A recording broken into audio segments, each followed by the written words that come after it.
aquelas piadas de português, né, que meio sem graça, vocês me desculpem, mas o Jonas gostava de contar essa aí, que tinha um português velando uma pessoa, né, um velório, estava lá o caixão, ele do lado, e apareceu um senhor muito curioso, que entrava em todos os lugares, né, queria saber quem era, entrou e perguntou: quem é o morto?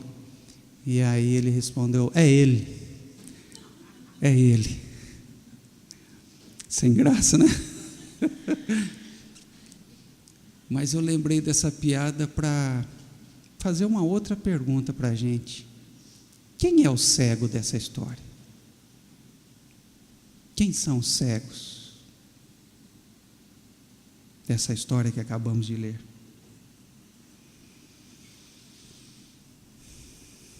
Quem é cego? O que não vê ou o que não quer ver? Que não consegue porque seus olhos estão cheios de ciscos, seus olhos estão cheios de poeira, seus olhos estão cheios, às vezes, de sangue. Quem é cego? O processo da visão tem muito a ver com a necessidade dos olhos estarem límpidos, transparentes. Só um cristalino transparente, vazio, pode experimentar o milagre de ver. Mas quando nossos olhos estão cheios de ódio, estão cheios de preconceito, estão cheios de estereótipos, estão cheios de autossuficiência, eles não podem ver. Olho bom é olho transparente, é olho que não tem nada para que a luz possa entrar livremente. Os olhos dos fariseus, dos vizinhos e mesmo dos discípulos estavam cheios de poeira, cheios de coisas. Quem são os cegos? Quem é o cego dessa história? Há visões de mundo que cegam, há teorias que cegam, há pensamentos que cegam, há ideologias que cegam, há sensos comuns que cegam, há opiniões coletivas do imaginário coletivo que cegam. Uma dessas formas de cegueira, ela aparece no texto com toda a força, é a cegueira que advém da culpabilização do outro. Olhar pela vida e para a vida por esse viés da culpabilização, procurando culpados. Quem é o culpado? É a obsessão pelas causas. E ela aparece, essa pergunta aparece forte ali diante do grupo de Jesus e vinda do próprio grupo de Jesus. Quem pecou para que ele estivesse nessa situação? Ele? Seus pais?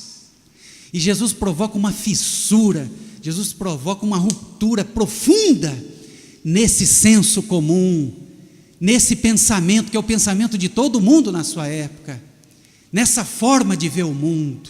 Se ele está nessa situação é porque ele merece, ele tem que passar por isso. E Jesus rompe isso, um rompimento difícil, porque o próprio texto bíblico às vezes parece justificar essa visão de mundo.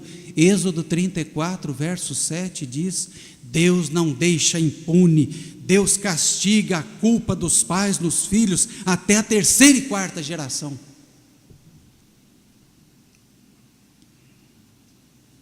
Nem o livro de Jó foi capaz de romper essa lógica. O livro de Jó é um libelo contra essa visão. Os amigos de Jó diziam: se você está nessa situação de penúria, de desventura, Jó, é porque você merece, alguma coisa você fez, ou você ou quem quer que seja. E o livro de Jó é também um libelo, é uma ruptura com essa visão de mundo. E Jó chega a dizer: se Deus está fazendo isso comigo, se Deus está querendo me dizer alguma coisa com isso, pois eu amaldiçoo o dia mesmo em que nasci. Aí Jesus, diante dessa pergunta, faz a intervenção. A pergunta dos discípulos é essa pergunta que revela a obsessão pelas causas. O que causou isso? Por que isso aconteceu? A resposta de Jesus parece inverter totalmente a lógica da pergunta, ao relativizar essa obsessão, que é nossa também, sobretudo do Ocidente. A gente gosta dessa literatura policialesca, a gente gosta dessa ideia, quem matou Odete Roitman? É isso que gera, isso que dá uma coisa, é interessante isso. Vocês imaginem se essa fosse a lógica do samaritano, quem que é esse vagabundo caído aí pelo chão?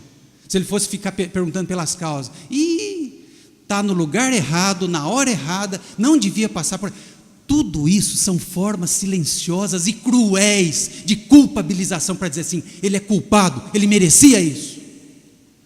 Jesus foge dessa lógica, o Evangelho de Lucas foge dessa lógica, o bom samaritano foge dessa lógica e acolhe, levanta aquele homem, cuida daquele homem.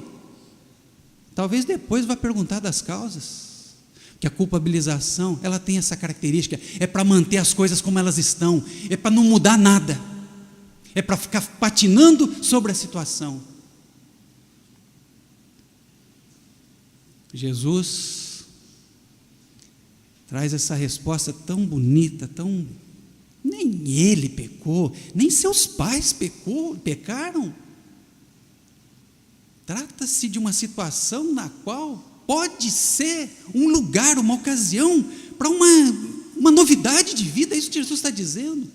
E tira, inclusive, Deus dessa situação, nós que o colocamos tanto, com a velha questão da teoria, por que Deus permitiu isso? Por que Deus que aconteceu isso? Por que Deus, a gente fica como advogados, querendo defender Deus, no fundo, dentro dessa lógica da culpabilização.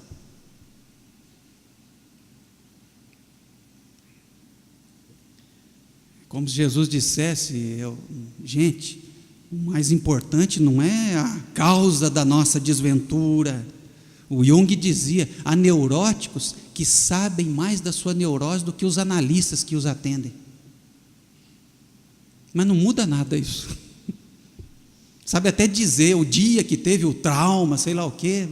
Tudo isso é a ilusão das causas. Se eu chegar àquele nó, pronto. Essa é a lógica da culpabilização. A vida é mais do que isso, a vida é mais do que isso. A vida não é só dívida, a vida é dádiva. A vida não é só passado, a vida é o que a gente pode fazer com o presente. Não é o mais importante descobrirmos a causa da nossa desventura, mais importante é o que Jesus está dizendo, é nessa escuridão do cotidiano, percebê-la como manifestação de algum cuidado divino, alguma presença divina. A culpabilização, ela é paralisante, nunca há nada o que fazer, a cegueira da culpa paralisa no passado. Jesus propõe que se saia do passado e se volte para o presente, da memória culpabilizadora para metanoia responsabilizadora. Vamos trabalhar. Aliás, é o discurso de Jesus, escuta, eu não tenho, quase que falei uma palavra, não tenho saco, não tenho paciência para ficar com esse nhenhenhé, com essa conversa, que a vida é muito pequena, a noite está chegando, vamos trabalhar. O que a gente pode fazer por esse homem? E num gesto lindo, lembrando o Gênesis, ele toma a terra, cospe, faz um lodo ali, coloca nos olhos daquele homem e, não podendo fazer a pergunta que é recorrente nos outros, o que queres que eu te faça? Claro, perguntar para quem nunca viu o que quer. Mas há um movimento da liberdade daquele homem, vai lá para o tanque, vai tomar um banho, e ele vai. E aliás, essa é a resposta que ele sempre dá às perguntas que são feitas, na lógica, né? Porque ninguém consegue entender o presente, ficam agarrados ao passado. É mendigo, se é mendigo é cego, se é cego não pode ler, se pode ler, Deus esqueceu. Esse então é o excluído dos excluídos. Ninguém consegue perceber naquele homem nada para além disso. É um Zé Ninguém. Gente, eu era cego, me untou, me lavei, estou enxergando. A culpabilização do outro é uma forma da gente ficar paralisado e não fazer nada pelo outro.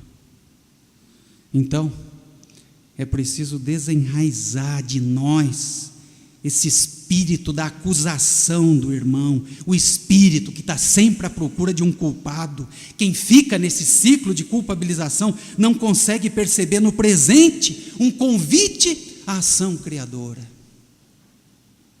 Não adianta nada. Uma outra forma de cegueira é a cegueira da mesmice. Os fariseus, os mesmos discípulos, os vizinhos de ontem e de hoje, sempre dizem e disseram: isso é impossível, isso é uma ilusão, isso é uma impostura. Isso aqui parece um circo de horrores, a situação desse menino, desse jovem. Isso aqui lembra um pouco essa era nossa da pós-verdade.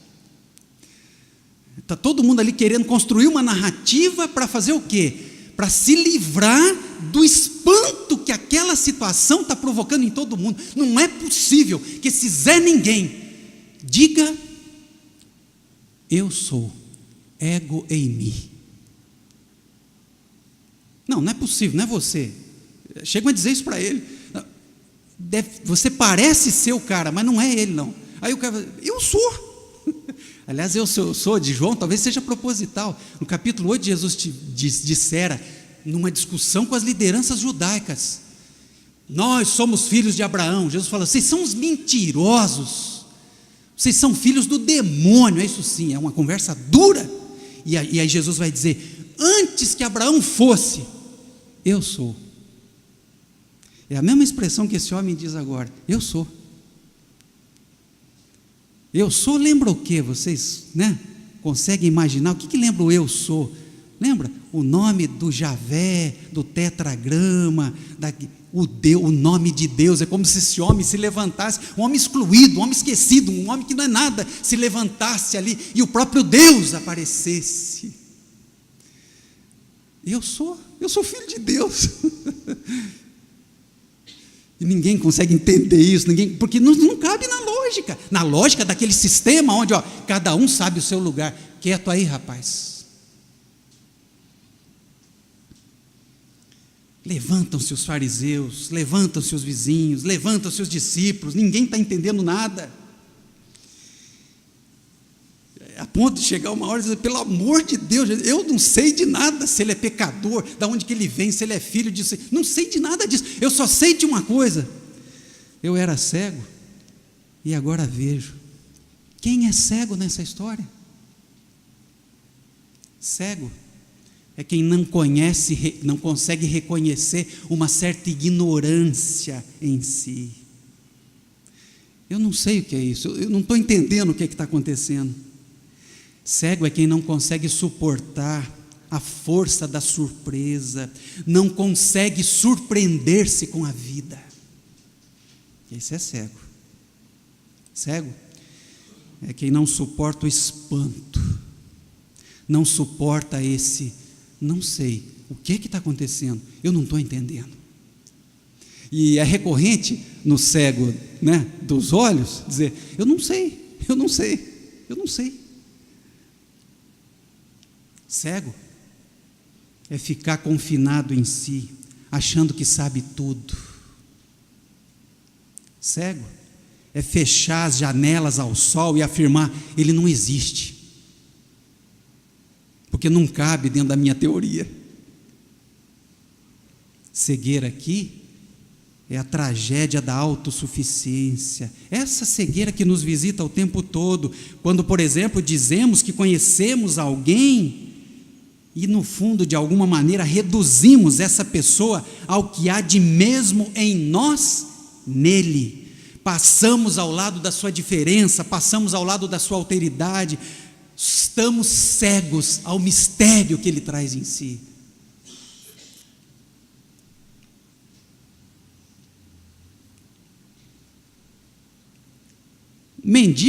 Um mendigo discutindo com aquelas lideranças, a ponto de dizer assim: eu estou percebendo que vocês estão meio interessados nesse Jesus, Claro, de uma franca ironia. Conversa de igual para igual. Ninguém pode imaginar.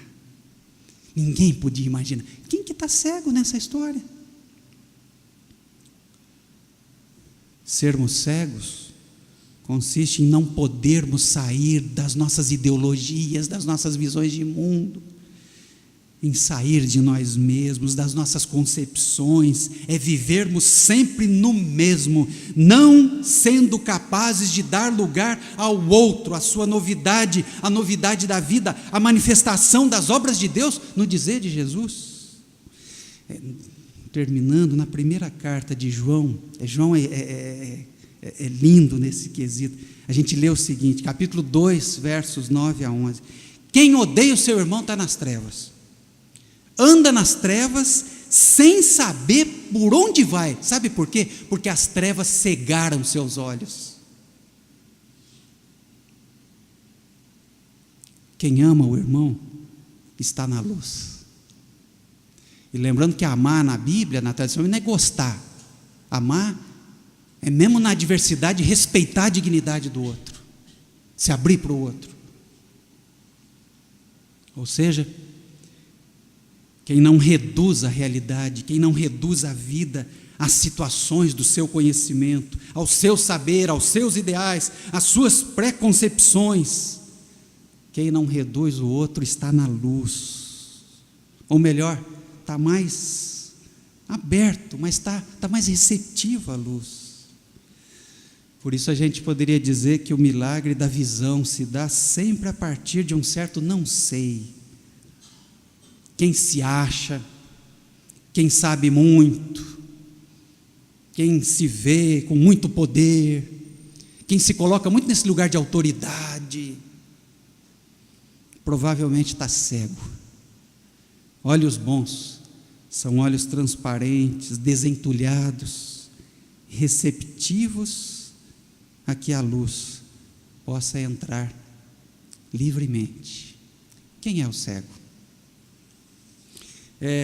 Esse tema da luz, né, é um tema recorrente, inclusive na nossa inódia, nos nossos hinos, nas músicas.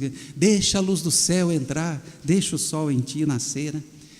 Ou aquele hino que a gente vê, seu maravilhoso olhar transformou o meu ser, todo o meu viver. Mas a música que eu gosto mesmo, que fala disso, é a música do meu querido caipira, Renato Teixeira, a música Romaria.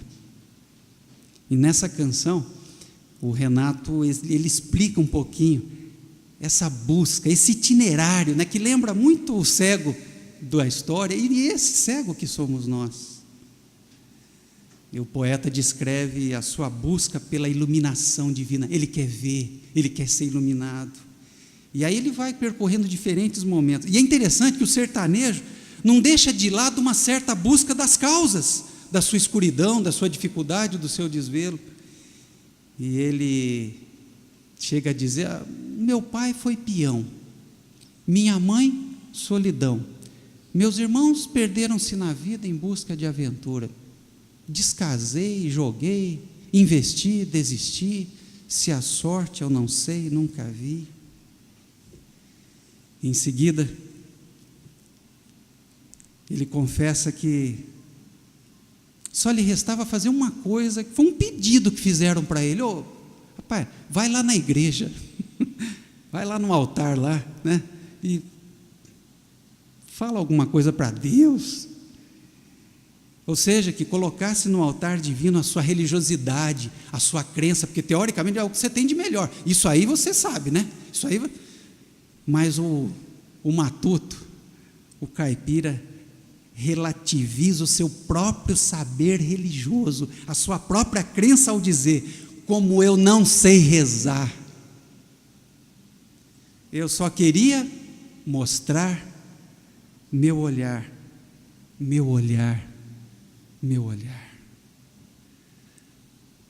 Sou caipira, Pirapora Nossa Senhora de Aparecida, ilumina-me na escura e funda o trem da minha vida.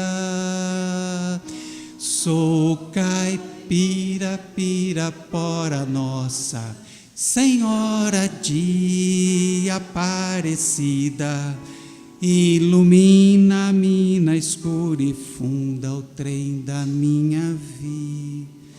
Essa nuvem do não saber, não das nossas certezas, da nossa religiosidade, do nosso esse não saber, que verdadeiramente pode nos fazer humildes e reverentes ao mistério da presença de Deus no mundo.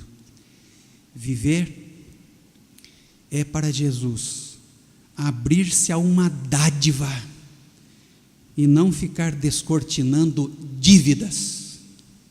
Viver na culpabilização é ficar na dívida, ficar na autossuficiência arrogante do tudo sei, é ficar na escuridão das trevas, é fechar-se para o maravilhoso olhar, é fechar-se para o mistério da vida.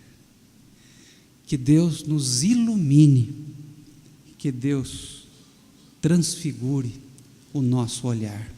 Amém.